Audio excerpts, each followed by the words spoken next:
Hemos hablado bastante de los neandertales en los últimos videos y hemos decidido que era hora de volver a sumergirnos en la historia de nuestros antepasados directos. Los pitecántropos, es decir, el Homo erectus, serán tratados en próximos videos. Y hoy hablaremos de los cromañones, nuestros antepasados evolutivos más cercanos. En sentido estricto, los cromañones ya son humanos modernos, porque las diferencias entre ellos y nosotros son insignificantes. Sin embargo, vivieron hace decenas de miles de años y sería interesante vivir un día en su piel, y Eclair nos ayudará en esto. Un simple trabajador cromañón es alrededor de 40 a 30 mil años antes de Cristo, y nuestro Eclair vive en el territorio de la Francia moderna. En realidad, el propio nombre de Cro-Magnon y obtuvo su origen de la cueva de Cro-Magnon en el sur del país. Allí se encontraron restos de 30.000 años de antigüedad. Más tarde se encontraron restos más antiguos en el Cáucaso, Serbia, Ucrania, los Urales y muchos otros lugares. En nuestro video sobre los neandertales mencionamos que el hombre moderno nació en algún lugar del norte de África y luego pasó a conquistar el mundo, destruyendo o asimilando con ramas paralelas de desarrollo. Luego discutimos esto en el contexto de los neandertales, denisovanos y un montón de otras especies, algunas de las cuales ni siquiera tienen nombres oficiales ahora, pero los cromañones están claros. Al ser los herederos de Pithecanthropus, recibieron de él una caja craneal y un cerebro desarrollado, y lo que les convirtió en una especie aparte fue el hecho de que este cerebro era prácticamente idéntico al nuestro. Esta es la principal diferencia que no nos permite considerar a los neandertales nuestros antepasados. El cerebelo y algunas otras partes de su cerebro eran primitivos, mientras que los cromañones no tenían estas deficiencias. Y antes de empezar, dale a me gusta y suscríbete al canal. En los comentarios cuéntanos sobre qué tema te gustaría ver más vídeos. Sin embargo, detengámonos en este punto con más detalle. Todos ustedes saben que los cromañones, es decir, los Homo sapiens, aparecieron en África hace unos 150.000 años y hace 150.000 años se extendieron por Europa y Asia, pero aquí suelen acabar los hechos conocidos y a menudo la gente dice cosas poco científicas, por ejemplo que los cromañones eran fornidos y medían 1,5 metros.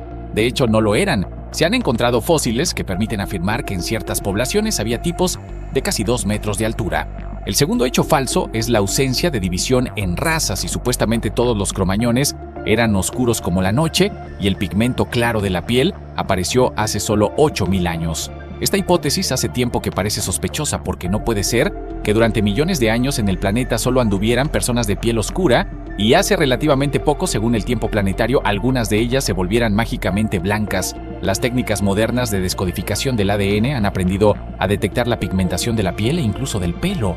Los neandertales fueron los primeros en ser afectados, les pintaban el pelo rojo, lo que dio pie a teorías según las cuales los pelirrojos modernos son portadores de ADN neandertal. En vídeos recientes del canal dije que esto podría considerarse un rasgo distintivo de los neandertales, ¿no? Sin embargo, otras fuentes han echado por tierra esta teoría.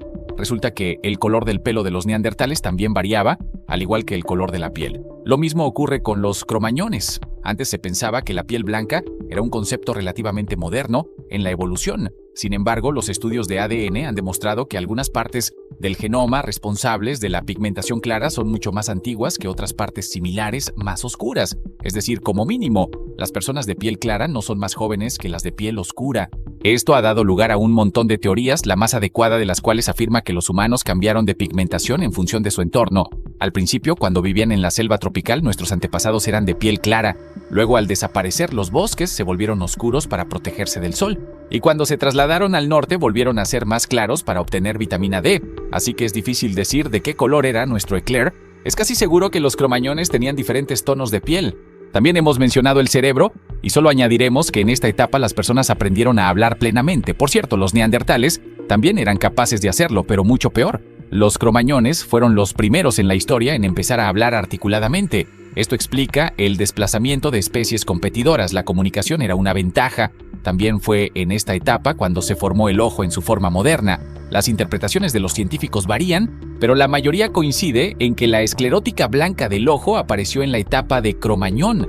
Es difícil exagerar la ventaja evolutiva de seguir la mirada de otra persona. Ayudó a Eclair y a nuestros antepasados durante la caza y la vida doméstica, y se cree que otra buena razón para el desplazamiento de los neandertales fueron las enfermedades. De África, nuestros antepasados trajeron muchas enfermedades para las que la inmunidad de los neandertales no estaba banalmente preparada. ¿Dónde vive nuestro Eclair? En una comunidad, por supuesto, en la que viven hasta 100 personas. En esta época el nomadismo se había extinguido relativamente y empezaron a aparecer campamentos más permanentes. El modo de vida variaba de un territorio a otro. Nuestro Eclair y su tribu vivían en cuevas, pero eran capaces de construir casas con pieles de animales y palos. Y los cromañones de los Urales construían sus viviendas con losas de piedra. Ya entonces se utilizaban agujas hechas de huesos. Es difícil hablar de relaciones sociales, pues aún no se había inventado la escritura. Sin embargo, los científicos están seguros de que en aquella época ya existían los nombres, aunque los más sencillos. Eres sano, serás una roca, eres un excelente cazador, serás un lobo, eres bello. Ahora eres Eclair. A nuestro Eclair y a los cromañones en general les encanta cazar, es el motor de su desarrollo. Por si alguien no lo sabía, debemos la aparición de Internet a las necesidades militares de los estados. Lo mismo puede rastrearse en el pasado. Gracias a la caza, los cromañones aprendieron oficios que les ayudaron en la vida ordinaria.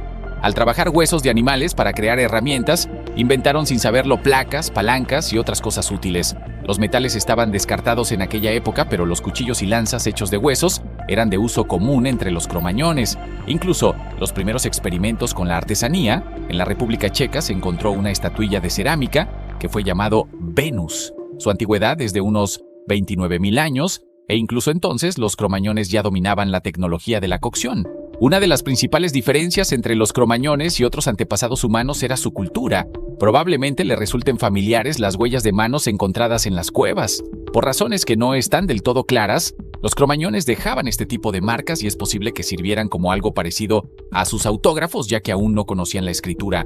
Los cromañones también decoraban los mangos de sus herramientas con dibujos, adornos y decoraciones diversas. A nuestra Eclair también le gustaba decorar los mangos de las herramientas con brillos, adornos y tallas. Estos detalles muestran una clara similitud con los humanos modernos. También se han encontrado pinturas rupestres que representan escenas de caza con flechas y lanzas. Los rituales funerarios de los cromañones eran también muy elaborados, con objetos domésticos colocados junto a los muertos y a veces incluso huesos de mamut decorando las tumbas. Pero quizá el elemento más importante de su vida era la dieta. Mientras que los neandertales y otros antepasados humanos se adaptaban a las condiciones, los cromañones buscaban el equilibrio. No eran omnívoros en estado puro, sino que tomaron la iniciativa y construyeron una dieta a la medida de sus objetivos. Así lo corroboran los antropólogos que han estudiado las impresiones dentales de los cromañones de distintas regiones del mundo y han hallado similitudes en su dieta, pero lo más importante es que nuestro Eclair y otros pueblos de Cro-Magnon iniciaron, por primera vez en el millón de años de historia de la humanidad, el proceso de evolución artificial, es decir, influyeron directamente en la evolución de otra especie. Los domesticaron hace unos 40.000 años y la caza se convirtió en un factor importante en este proceso, ya que los perros resultaron indispensables para cazar presas. Todo el mundo sabe que los perros modernos descienden de los lobos, pero los lobos no son sus antepasados, solo son parientes cercanos. Esta situación es similar a la confusión con los humanos y los simios, cuando los chimpancés se consideran nuestros antepasados, aunque en realidad tuvimos un antepasado común que hace tiempo que se extinguió. Lo mismo ocurre con los lobos y los perros tuvieron un antepasado común, pero los científicos aún no pueden determinar su identidad exacta. Otro dato curioso, el ADN de perros y lobos difiere casi por completo, mientras que los gatos domésticos han conservado un estrecho parentesco con los tigres, coincidiendo en ADN en un 95%. Esto se explica por el hecho de que los humanos han interferido activamente en el proceso de cría de los perros mediante cruces con individuos ya domesticados. Los gatos, en cambio, desde su domesticación hace unos 12.000 años, han mantenido el contacto con sus congéneres salvajes, paseando libremente y cruzándose con ellos. Así los perros modernos se han vuelto dependientes de los humanos, mientras que los gatos, como antes, siguen siendo solitarios independientes. Los cromañones también contribuyeron al arte.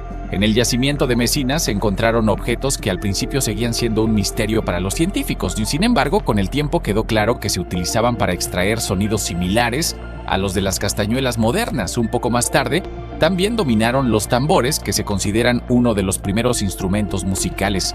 Por todo ello, podemos suponer que los cromañones también practicaban la danza, quizá un análogo antiguo de la danza moderna. Afortunadamente, en aquellos tiempos no existía el TikTok, de lo contrario la gente se habría quedado en las cuevas.